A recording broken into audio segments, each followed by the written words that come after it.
All right, 6:15 now. Another Wednesday means another morning with Shreveport Mayor Tom Arceneaux. Thank you for coming on again this morning. My pleasure to be here. I swam over. I hear, and I know we got a lot of power outages in the area, something you guys are dealing with as well. We are. We're without power at my house. Oh, my goodness. So what's the latest? Any issues in the city that people need to be aware of this morning? Well, I think people need to be aware that we anticipated this rain event at Cross Lake, and so we had drawn the lake down some. And the floodgates, the 3 gates, have been open the entire time. It's a little slower draining because the Red River is up, and that always slows down the drain from Cross Lake because the bayous that come out of Cross Lake drain into the Red River. Sure. So when it's high, that's a little slower. So we're doing everything that we can do. We do have sandbags available at our normal locations in case people need those, and hopefully this will blow through and we'll have a few days of sunny weather that will help with the saturation of the soil. We saw some flooded road rescues yesterday in the city, and just some areas that you might want to let people know about that kind of traditionally get flooded that might be an issue coming up. Yeah, the one that really stands out is the one on Hearn Avenue at just south of Midway. Mm-hmm. That is one that is real deep. It's a state maintained road.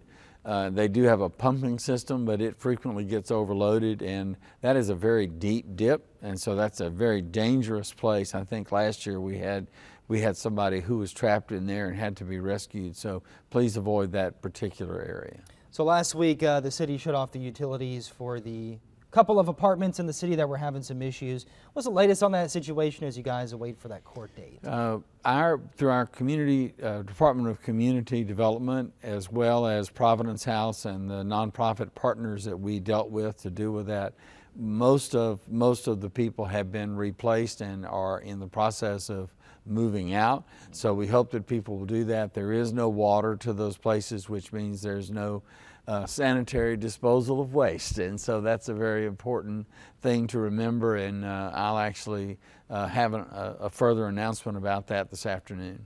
We talked to Councilwoman Tabitha Taylor about this last week. How long does the city give a grace period for those apartment complex owners in paying their utility bills?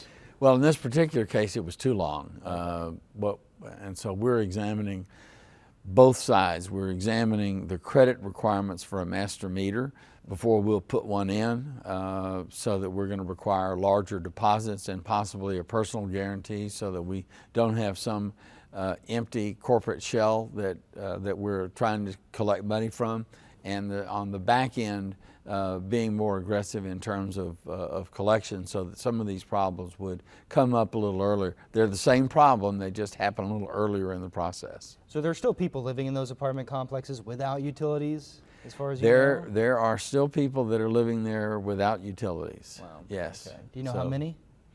Well, we think that there's somewhere in the under 100 that are people who actually had leases and were paying rent. Now, there are people that are occupying some of those apartments that did not have leases and are not paying rent, so we don't have a count on those. Is there any enforcement that the city can do, or to get them out? Well, we're as I say, I'm planning on making a fairly significant announcement this afternoon about 2 o'clock, and we have been studying how to handle this situation from a public safety standpoint, and think we've come up with some solutions that I'll be announcing this afternoon. Okay, 2 o'clock, another big event.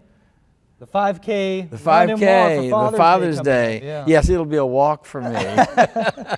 But looking forward to it. It was a great event last year, and I had fun participating in it. So we're looking forward to that. Thanks to Alex Ray for putting it together. Yeah, good stuff. And that's going to be this Saturday at 8:30 in the morning over at Southern Hills Park. You'll be there. I'll be there, and I don't know if we're going to race, but we'll be there. So. Well, I won't be racing. If you race me, you'll win. Okay, sounds good. Thank you so much, Mayor. We appreciate it. My pleasure. Thank you very much. Yes, sir.